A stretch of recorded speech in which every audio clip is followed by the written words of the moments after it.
Hello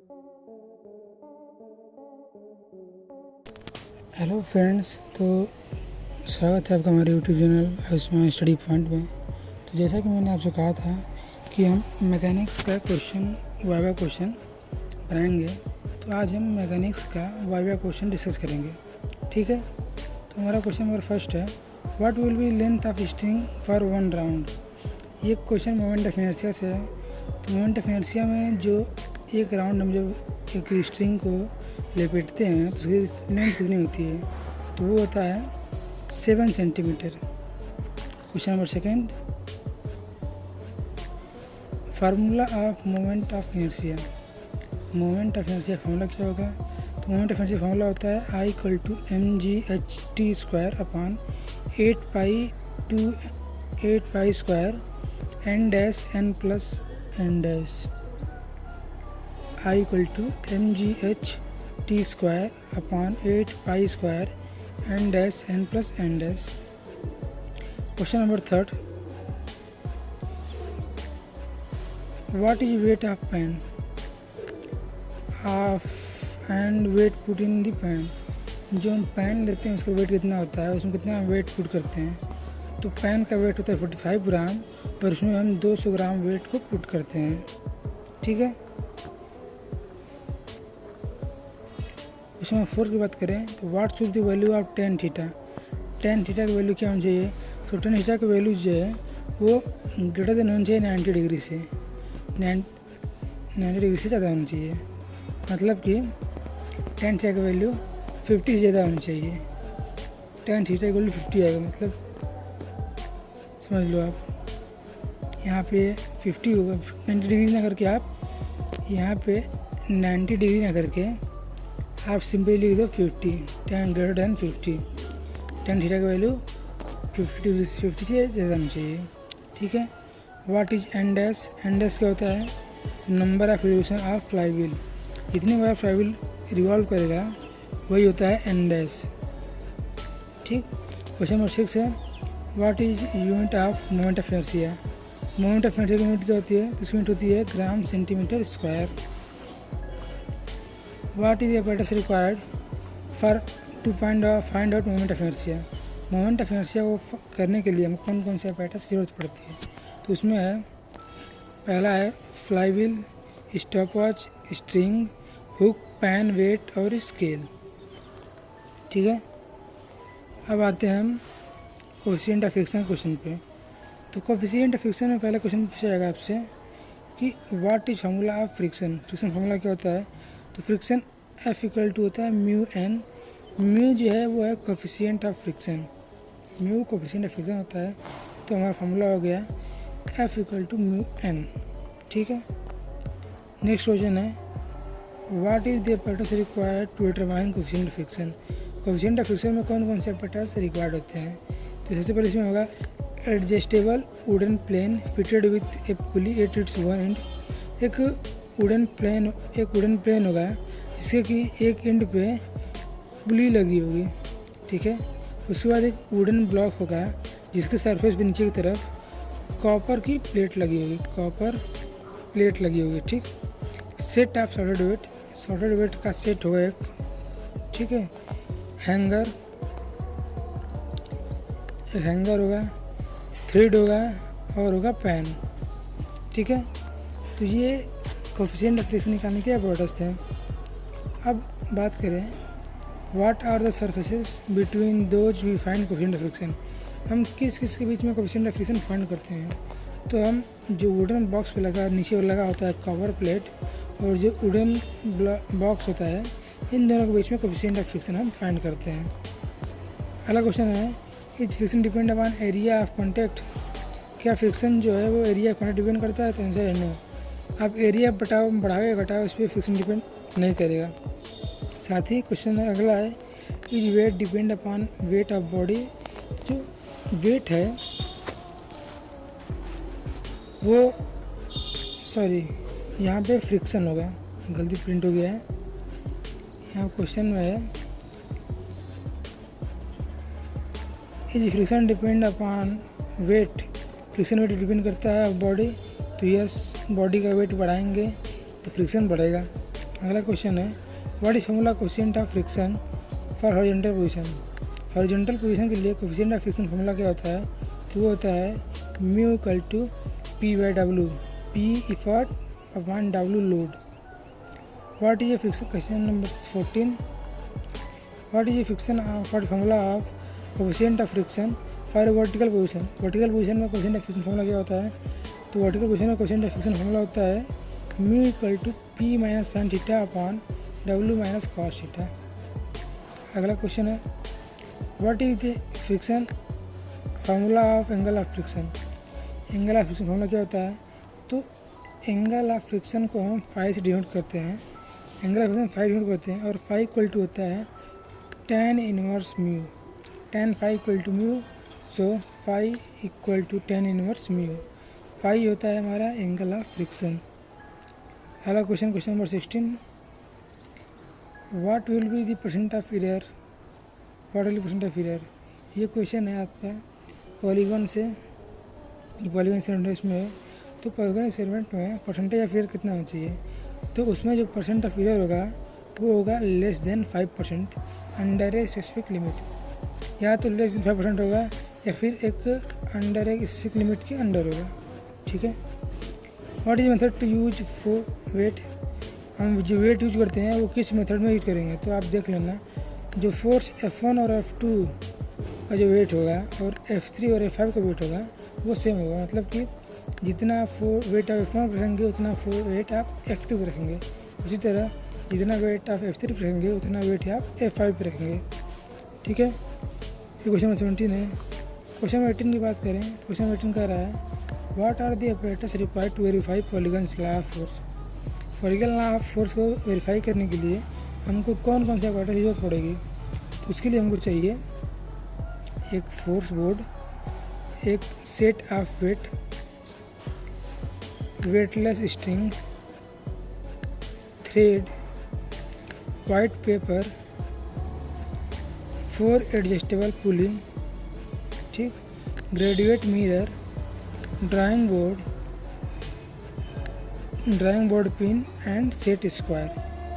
ये हमारे operators हैं जो कि पॉलीगॉन लॉ को प्रूव करने के लिए चाहिए होंगे। अब सुनो formula percentage of error. Percentage of error निकालने का फार्मूला क्या होता है, तो percentage of error equal to होगा AE dash minus AE upon AE into 100। For percentage of error equal to AE dash minus AE upon AE into 100। What is AE dash, A dash क्या होता है, तो A dash जो है वो standard length of polygon, polygon जो standard length है उसे हम A डैश कहेंगे। ठीक है। अगला क्वेश्चन है what is polygon law. Polygon law क्या होता है, तो आप देखो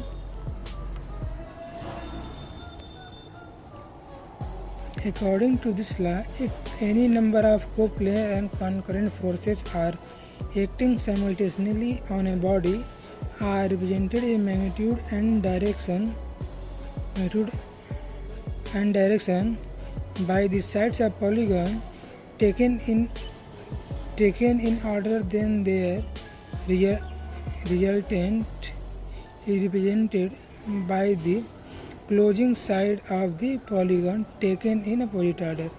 मतलब कि अगर कुछ फोर्स है, ठीक है, अगर कोई कोप्लेनर और कॉन्करेंट फोर्स किसी बॉडी पे साइमल्टेनियसली एक्ट कर रहे हैं तो उस और एक पॉलीगॉन के साइड पे उसके मैग्नीट्यूड और डायरेक्शन को रिप्रेजेंट कर रहे हैं, तो जो उसका रिजल्टेंट होगा वो पॉलीगॉन के अपोजिट साइड के, पॉलीगॉन के जो लास्ट साइड होगा, जो क्लोजिंग साइड होगा, उसके अपोजिट ऑर्डर के इक्वल होगा। तो इसको आप याद कर लेना, अगर समझ में ना आ रहा हो तो रट लेना, याद कर लेना ताकि आप बता सको। अगला क्वेश्चन है what is mechanical advantage. Mechanical advantage क्या होता है, तो it is the ratio of load and effort, load upon effort equal to होता है मैकेनिकल एडवांटेज। फॉर्मूला की बात करें तो फार्मूला ऑफ मैकेनिकल एडवांटेज होता है mechanical advantage equal to W upon P, यानी कि लोड अपॉन इफर्ट। अगला क्वेश्चन है what is velocity ratio. Velocity ratio क्या होता है, it is defined as the ratio of distance travel by load to the distance travel by effort. जितना distance load travel कर रहा है डिवाइड बाई जितना डिस्टेंस एफर्ट ट्रेवल कर रहा है, इन दोनों का रेशियो इक्वल टू है वेलोसिटी रेशियो की, मीन्स कि y बाई एक्स। अब व्हाट इज इनपुट? इनपुट क्या होता है? तो input to a machine is defined as product of effort to the distance travelled by effort. जितना एफर्ट लगाया जा रहा है और जितना एफर्ट के द्वारा डिस्टेंस चला जा रहा है उसका प्रोडक्ट जो होगा वो होगा इनपुट, यानी कि इनपुट इक्वल टू होगा P into y. What are apparatus required in simple wheel and axle? Simple wheel axle cases में हम एपरेटस का यूज करेंगे। ये जो हम सब देख रहे थे मैकेनिकल एडवांटेज या फिर वेलोसिटी रेशियो, ये सब सिंपल व्हील एंड एक्सिल के वेलोसिटी थे। ठीक है, तो फार्मूला की बात करें हम, अपरेटस रिक्वायर्ड होंगे व्हील एंड एक्सेल में। तो जो अपरेटस रिक्वायर्ड होंगे वो कुछ इस प्रकार होंगे। Load, wheel and axle, string, pan, slotted weight and scale, ये हमारे अपरेटस हैं सिंपल व्हील एंड एक्सेल के। अगला क्वेश्चन है what is formula of velocity ratio? Formula of velocity ratio क्या होगा? तो velocity ratio V R equal to होगा आपका x by y, V R equal to x by y, formula of velocity ratio. ठीक है, अगला question है what is effort? Effort क्या होता है? The energy that you need to do something. किसी भी कार्य को करने के लिए जो ऊर्जा की हमें आवश्यकता होती है उसे ही हम एफर्ट कहते हैं। ठीक है, अगला क्वेश्चन है व्हाट इज लोड? लोड क्या है? The load is the object you are trying to move. जिस ऑब्जेक्ट पे हम एफर्ट लगाते हैं या फिर जिस ऑब्जेक्ट को हम मूव करना चाहते हैं उसी को हम कहते हैं लोड। ठीक, अगला क्वेश्चन है what is polygon law? Polygon law क्या होता है? ये पॉलीगन से भी जगह, तो इसका भी जैसे कि आपने देखा था सिंपल व्हील एंड एक्सेल में कुछ, या फिर पैराग्राम का जो देखे होंगे लामी थ्योरम हुआ, और अभी हमने इससे पहले जो भी किया है सबका कहीं ना कहीं सेम रहता है। तो पॉलीगन लॉ में क्या होता है? According to this law if any number of coplanar forces acting simultaneously on the body are represented in magnitude and direction by the sides of polygon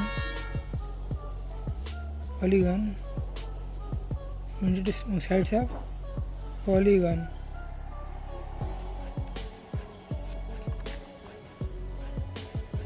taken in order, then the resultant is represented by the closing side of the polygon taken in opposite order।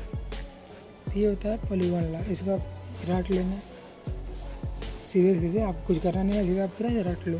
Theory में भी इसका आपको ये लिखना होगा, तब कोई बढ़िया हो आप याद कर लो। अगला क्वेश्चन है what is output? What is output? तो आउटपुट क्या है?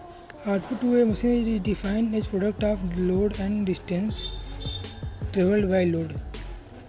आउटपुट जो होगा वो लोड द्वारा जितना लोड लगाया जा रहा है, साथ ही साथ लोड द्वारा जितना डिस्टेंस ट्रेवल किया जा रहा है, उन दोनों का प्रोडक्ट इक्वल टू होगा आउटपुट टू मशीन। एफिशिएंसी की बात करें, व्हाट इज एफिशिएंसी? एफिशिएंसी क्या होती है? तो it is defined as ratio of output to the ratio of input. Output का और इनपुट का रेशियो इक्वल टू एफिशिएंसी की, मतलब एफिशिएंसी इक्वल टू WX/PY। तो W/P हो जाएगा मैकेनिकल एडवांटेज और Y/X हो जाएगा वेलोसिटी रेशियो। तो एफिशिएंसी इक्वल टू हो जाएगा mechanical advantage upon velocity ratio. Percentage of efficiency equal to हो जाएगा mechanical advantage upon velocity ratio into 100। अब देखो आगे कुछ फार्मूलाज हैं, जैसे कि what formula of loss of effort? Formula of loss of effort equal to होता है P minus W upon V R, P minus W upon V R, ठीक है।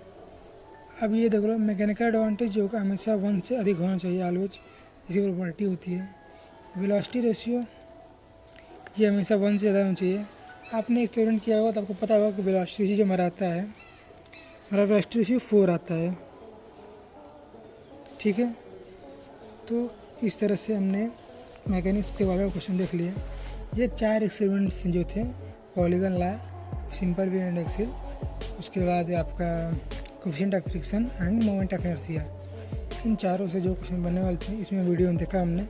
अब इसके बाद नेक्स्ट वीडियो है, उसमें हम बाकी जो बचे हुए 4 हैं, लामी थ्योरम, पैरेललोग्राम लॉ और आपका स्क्रूज एक हुआ और एक और ट्रायंगल लॉ, इन सब से जो क्वेश्चन बनेंगे उनको हम डिस्कस करेंगे, ठीक है फ्रेंड्स। मिलते हैं नेक्स्ट वीडियो में। अगर वीडियो पसंद आई हो तो लाइक करें, शेयर करें, आप फ्रेंड्स साथ शेयर करते हैं, सबका बाय बाय जाए। तो मिलते हैं नेक्स्ट वीडियो में, तब तक के लिए बाय।